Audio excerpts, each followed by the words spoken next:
This video is not investment advice. It is purely educational content. What we're exploring today is the science of how credit card companies have engineered their products to exploit the way your brain works, and what you can do to recognize those systems. Americans are carrying $1.21 trillion in credit card debt right now. That's not a typo. The average cardholder is sitting on a balance of nearly $6,000, and at an average interest rate of 22.3%, that number is quietly growing every single month.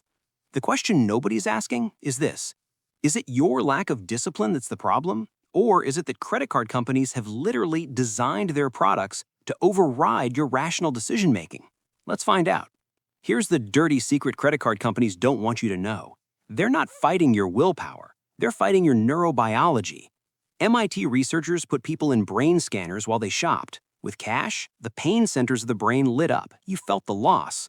With a credit card, the reward centers activated. The same areas that light up when you're expecting pleasure. No pain signal. Your brain doesn't know you're spending anything. That's not an accident. That's engineering. This is what neuroscientists call the decoupling effect.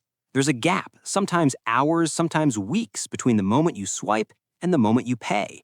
During that gap, your brain's reward pathways fire while the pain of payment is pushed into the future. Imagine if you could taste a meal but not experience hunger. You'd probably eat way more than your body actually needs. That's exactly what credit cards do to your spending. They separate the pleasure of purchase from the pain of payment. And here's where it gets really elegant from a corporate perspective. They've designed the minimum payment to be a psychological trap. It's prominently displayed on every single bill, right there, impossible to miss. And what do people do? They look at that number and think, that's what I should pay. Researchers found that when minimum payments are shown, people pay 70% less than when they're not shown. 70% less. That can literally double the total interest you'll pay over the life of the debt. Let me show you how this plays out in real life. Sarah had a credit card balance of $7,500. She was paying $175 a month, the minimum plus a little extra because she felt like she was doing the right thing. At 23% interest, it would take her 88 months to pay off that debt. 88 months, that's 7 years of payments. And she'd pay $7,831 in interest alone, just to borrow $7,500. The bank is making as much money off Sarah's debt as Sarah's original purchase cost. But here's where it gets darker. If Sarah had faced a higher interest rate, maybe she missed a payment or her credit score dropped, 27% interest, same $7,500 balance, same $175 monthly payment. Now it takes 137 months. That's 11 and a half years. And she pays $16,319 in interest. That's more than double her original balance just in interest charges. And Sarah's not unusual. She's actually doing better than most. 10 to 20% of Americans use the minimum payment as their actual target. It's not a floor, it's the goal. The credit card companies designed this. Every number on your bill is positioned to make you think a certain way. Now let's talk about rewards. Credit card companies spend billions marketing points, miles, and cash back. It sounds like free money, right? But it's actually a carefully engineered behavioral trap. When you earn rewards, something happens in your brain. Researchers call it gamification of spending. Your brain starts chasing the points, not thinking about the actual dollars. Here's the data. In 2019, American banks paid out $35 billion in rewards.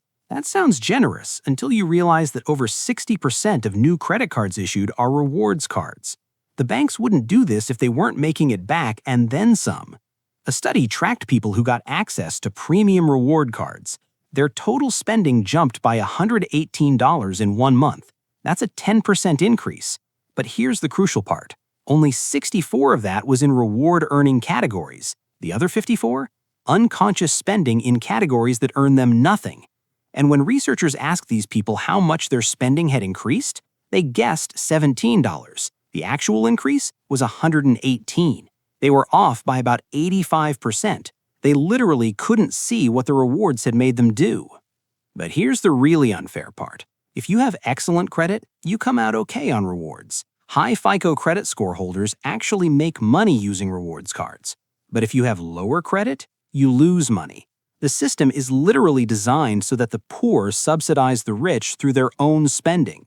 Low credit consumers get hit with higher fees, higher interest rates, And the rewards don't offset those costs. They're not earning free money. They're just losing less money, while high credit customers actually profit. Let's zoom out and look at the bigger architecture here. Credit card companies have essentially outsourced willpower to neuroscience. When you see your card, your brain starts anticipating pleasure.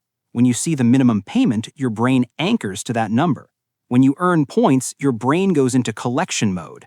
And when the bill comes weeks later, the pain is muted because it's buried in numbers. That's not your fault. You're not weak. Your brain is just being hacked by people whose job literally is to understand neurobiology better than you do. Here's an objection I hear all the time. But I pay my balance off every month. Really? Let me ask, did you spend more on the card than you would have with cash? Because if the answer is yes, and statistically it probably is, then the system worked. Even if you're not paying interest, you're spending more than you planned. The credit card company wins because you buy more, the store wins because they get the transaction fee, and you think you won because you paid no interest. But you paid an expanded spending that the reward architecture tricked you into. And that's the thing that really matters to understand. This isn't a game where willpower is the solution. Willpower is already compromised by the system. A person with perfect financial discipline will still spend more with a credit card because their brain chemistry is being manipulated. That's not failure, that's reality. Let me give you another example. Take John. He used his credit card for a restaurant dinner he'd budgeted at $200. With cash, he would have ordered an appetizer, an entree, and water. But with the card, no immediate pain. He ordered an appetizer, 2 entrees, dessert, and wine. The bill came to $420. When asked why, he said, "I just felt like celebrating." But it wasn't John's decision. It was the architecture of payment separation creating space for the reward system to override his actual plan. This is the architecture of the trap. The credit card sits quietly in your wallet. You swipe it because it's convenient. Your brain gets a hit of dopamine. The bill arrives 3 weeks after you've already spent the psychological money. The minimum payment sits prominently on your statement. You feel like you're handling it responsibly if you meet that anchor. And the rewards points stack up, so you feel like the card is giving you something back. The only winner here is the person who designed it. So let's address the hardest objection. Aren't credit cards just a tool? If I'm smart about it, I can use them without being manipulated. And the answer is kind of. But you're fighting against a system engineered by people with PhDs in behavioral psychology, backed by billions in research, and deployed with the knowledge that willpower is limited and biased. Can you theoretically win that fight? Sure, but you'd have to be more disciplined than 80% of the population. And even then, you're working harder for less benefit than if you just didn't play the game. Here's what I notice people say. I have discipline. I won't fall for this. And I believe you. I really do. But the thing about traps designed to exploit your neurobiology is that willpower is literally the wrong muscle to flex. You can't logic your way out of dopamine. You can't reason your way out of reward circuitry. The researchers know this. That's why they designed around willpower instead of fighting it. Let me be clear. I'm not saying never use credit cards. What I'm saying is that understanding the system lets you use them intentionally instead of being used by them. If you're going to carry a balance, you need to know that the minimum payment is a psychological anchor dragging you toward overspending. If you're going to earn rewards, understand that the brain treats points as free money and reduces spending awareness by as much as 85% in that category. The most important insight is this. The pain of paying is real. It's a feature, not a bug of financial discipline. When you use cash, you feel that pain. It's honest. It tells your brain something true about reality. When you use a credit card, that signal gets disconnected. Your brain doesn't get the information it evolved to get. And credit card companies bet billions that you won't build that information back in manually. Think about the numbers for a second. Americans are carrying $1.21 trillion in credit card debt. That's not because Americans are uniquely bad with money. It's because credit card companies are uniquely good at neuroscience. They've essentially weaponized the gap between purchase and payment, between intention and impulse, between what you consciously think and what your reward circuits actually want. Here's what you need to know, and what you can actually do with it. First, understand that the minimum payment is not a guideline for responsible behavior. It's a trap designed to keep you in debt longer. If you carry a balance, you're not just paying for the product, you're paying interest on interest, while credit card companies count on you not noticing. Second, if you use rewards, track your total spending, not just reward-earning categories. The research shows your brain will underestimate expansion by 85%. Write it down. Make the invisible visible, because once you see it, you can't unsee it. Third, recognize that this is not a willpower problem. It's a system design problem. Credit card companies spend billions to make sure that willpower isn't enough. They've won that game already. Your only real leverage is to understand the game and choose not to play, or at least to play with full awareness of what's being done to you. In 5 years, if you're carrying a $5,000 balance at 22% interest, you will have paid $3,800 in interest alone. That's a car, that's tuition, that's security. That's what you're losing by thinking willpower is enough. By then, the system will have won so thoroughly that it will feel normal. You'll tell yourself you're handling it fine. You're just not noticing how much the trap is tightened. But you're watching this right now, which means you're already one step ahead. You now know that credit cards are engineered to exploit your neurobiology, not to reflect your choices. You know that the minimum payment is a psychological anchor.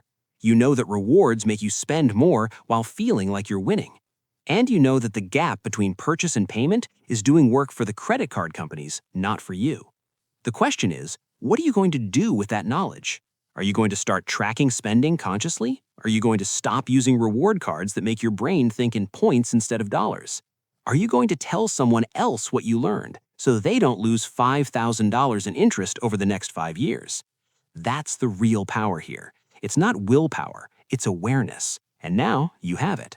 If you found this valuable, please subscribe so you don't miss the next deep dive into financial psychology, and share this with someone who needs to hear it, someone you know is losing money to the system without even realizing it. Thanks for watching.